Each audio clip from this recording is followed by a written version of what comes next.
Hi friends, welcome back to my channel tech with Prem in Kannada. Friends, ಯಾರೆಲ್ಲ ಕರ್ನಾಟಕ ಸರ್ಕಾರ ಆಹಾರ ಮತ್ತು ನಾಗರಿಕ ಸರಬರಾಜು ಇಲಾಖೆಗೆ ಹೊಸ ಜನರಲ್ ಬಿಪಿ ರೇಷನ್ ಕಾರ್ಡ್ಗೆ ಅರ್ಜಿಯನ್ನು ಈಗಾಗಲೇ ಸಲ್ಲಿಸಿದ್ದೀರಿ ಅಂತವರಿಗೆ ಇದೊಂದು ಗುಡ್ ನ್ಯೂಸ್ ಆಗಿರುತ್ತದೆ. ಅಂತಂದ್ರೆ ಯಾರೆಲ್ಲ ಈಗಾಗಲೇ ಹೊಸ ಜನರಲ್ ಬಿಪಿ ರೇಷನ್ ಕಾರ್ಡ್ಗೆ ಅರ್ಜಿಯನ್ನು ಸಲ್ಲಿಸಿದ್ದೀರಿ ಅಂತವರ ಅರ್ಜಿಗಳನ್ನ ವೆರಿಫಿಕೇಶನ್ ಮಾಡಿ ಅರ್ಹರಿಗೆ ಹೊಸ ಜನರಲ್ ಬಿಪಿ ರೇಷನ್ ಕಾರ್ಡ್ಗಳನ್ನು ವಿತರಣೆ ಮಾಡಲಿಕ್ಕೆ ಕರ್ನಾಟಕ ಸರ್ಕಾರದ ಆಹಾರ ಸಚಿವರಾದಂತಹ KH ಮುನಿಯಪ್ಪನವರು ಸೂಚನೆಯನ್ನ ಕೊಟ್ಟಿದ್ದಾರೆ. ಇದರ ಬಗೆಗಿನ ಸಂಪೂರ್ಣವಾದ ಒಂದು ಮಾಹಿತಿಯನ್ನ ನಾನು ಈ ವಿಡಿಯೋದಲ್ಲಿ ನಿಮಗೆ ತಿಳಿಸಿಕೊಡ್ತೇನೆ. ಅದಕ್ಕಿಂತ ಮುಂಚೆ ನೀವೇನಾದರೂ ನಮ್ಮ ಚಾನಲ್ಗೆ ಹೊಸಬರಾಗಿದ್ರೆ ನಮ್ಮ ಚಾನಲ್ನ ಸಬ್ಸ್ಕ್ರೈಬ್ ಮಾಡಿಕೊಂಡು ಬೆಲ್ ಐಕಾನ್ನ ಕ್ಲಿಕ್ ಮಾಡ್ಕೊಳ್ಳಿ ಫ್ರೆಂಡ್ಸ್. ನಾವು ಹಾಕುವ ಮುಂದಿನ ವಿಡಿಯೋದ ನೋಟಿಫಿಕೇಶನ್ ನಿಮಗೆ ಆ ತಕ್ಷಣ ಬಂದು ಸಿಗುತ್ತೆ ಫ್ರೆಂಡ್ಸ್. ನೀವಿಲ್ಲಿ ನೋಡ್ತಾ ಇರಬಹುದು, ರಾಜ್ಯದಲ್ಲಿ ಹೊಸದಾಗಿ BPL ಕಾರ್ಡ್ ಪಡೆಯಲು 3.96 ಲಕ್ಷ ಅರ್ಜಿಗಳು ಇಲಾಖೆಗೆ ಬಂದಿದ್ದು, ಈ ಪೈಕಿ 2.95 ಲಕ್ಷ ಅರ್ಜಿಗಳು ವಿಲೇವಾರಿ ಮಾಡಲಾಗಿದೆ ಎಂದು ಆಹಾರ ಸಚಿವ KH ಮುನಿಯಪ್ಪನವರು ತಿಳಿಸಿದ್ದಾರೆ.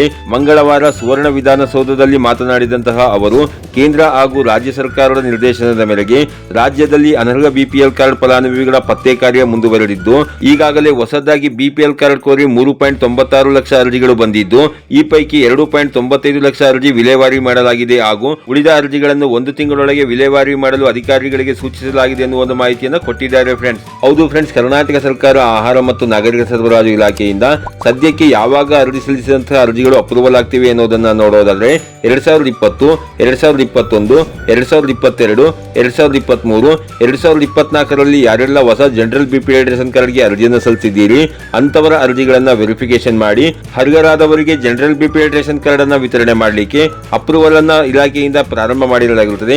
ಯಾರೆಲ್ಲ ಮೇಲೆ ತಿಳಿಸಿರುವಂತಹ ವರ್ಷಗಳಲ್ಲಿ ಹೊಸ ಜನರಲ್ ಬಿಪಿ ರೇಷನ್ ಕಾರ್ಡ್ಗೆ ಅರ್ಜಿಯನ್ನು ಸಲ್ಲಿಸಿದ್ದೀರಿ ಅಂತವರು ನೀವು ಹೊಸ ರೇಷನ್ ಕಾರ್ಡ್ಗೆ ಅಪ್ಲಿಕೇಶನ್ ಹಾಕಿದಾಗ ನಿಮಗೆ ನೀಡಿರುವಂತಹ ಅಕ್ನಾಲೆಜ್ಮೆಂಟ್ ಸ್ಲಿಪ್ ನ ಜೆರಾಕ್ಸ್ ಹಾಗೂ ಹೊಸ ರೇಷನ್ ಕಾರ್ಡ್ಗೆ ಅರ್ಜಿ ಸಲ್ಲಿಸುವ ಸಮಯದಲ್ಲಿ ರೇಷನ್ ಕಾರ್ಡ್ಗೆ ಸೇರ್ಪಡೆಯಾಗಿರುವಂತಹ ಕುಟುಂಬದ ಎಲ್ಲಾ ಸದಸ್ಯರ ಆಧಾರ್ ಕಾರ್ಡ್ ಜೆರಾಕ್ಸ್ ಹಾಗೂ 6 ವರ್ಷಕ್ಕಿಂತ ಒಳಗಿನ ವಯಸ್ಸಿನ ಮಕ್ಕಳನ್ನೇನಾದರೂ ಸೇರ್ಪಡೆ ಮಾಡಿದ್ದಲ್ಲಿ ಅವರ ಜನನ ಪ್ರಮಾಣ ಪತ್ರ ಮತ್ತು ಕುಟುಂಬದ ಸದಸ್ಯರೊಬ್ಬರ ಚಾಲ್ತಿಯಲ್ಲಿರುವಂತಹ ಜಾತಿ ಪ್ರಮಾಣ ಪತ್ರ ಮತ್ತು ಕುಟುಂಬದ ವಾರ್ಷಿಕ ಆದಾಯ 1,20,000 ಒಳಗಿರುವಂತಹ ಆದಾಯ ದೃಢೀಕರಣ ಪತ್ರ ಮತ್ತು 3 ಹೆಕ್ಟೇರ್ಗಿಂತ ಹೆಚ್ಚು ಒಣ ಅಥವಾ ನೀರಾವರಿ ಜಮೀನು ಇಲ್ಲದಿರುವ ಬಗ್ಗೆ ಗ್ರಾಮ ಲೆಕ್ಕಾಧಿಕಾರಿಯವರಿಂದ ಪಡೆದಿರುವಂತಹ ವರದಿ ಪ್ರಮಾಣ ಪತ್ರವನ್ನು ನೀವು ತಗೊಂಡು ನಿಮ್ಮ ತಾಲೂಕಿನ ಆಹಾರ ಇಲಾಖೆಯನ್ನು ಸಂಪರ್ಕಿಸಿ ಈ ಒಂದು ದಾಖಲೆಗಳನ್ನ ನೀಡಿ ನಿಮ್ಮ ಅರ್ಜಿಯನ್ನು ನೀವು ಅಪ್ರೂವಲ್ ಮಾಡಿಸ್ಕೊಬೇಕಾಗಿರುತ್ತೆ ಫ್ರೆಂಡ್ಸ್. ಹಾಗೇನೆ ಯಾರೆಲ್ಲ 2025ರಲ್ಲಿ ನೀವು ಹೊಸ BPL ರೇಷನ್ ಕಾರ್ಡ್ಗೆ ಅರ್ಜಿಯನ್ನು ಸಲ್ಲಿಸಿದ್ದೀರಿ ಅಂತವರ ಅರ್ಜಿಗಳು ಸದ್ಯಕ್ಕೆ ಅಪ್ರೂವಲ್ ಆಗುವುದರ ಬಗ್ಗೆ ನಮಗೆ ಮಾಹಿತಿ ಸಿಕ್ಕಿರೋದಿಲ್ಲ.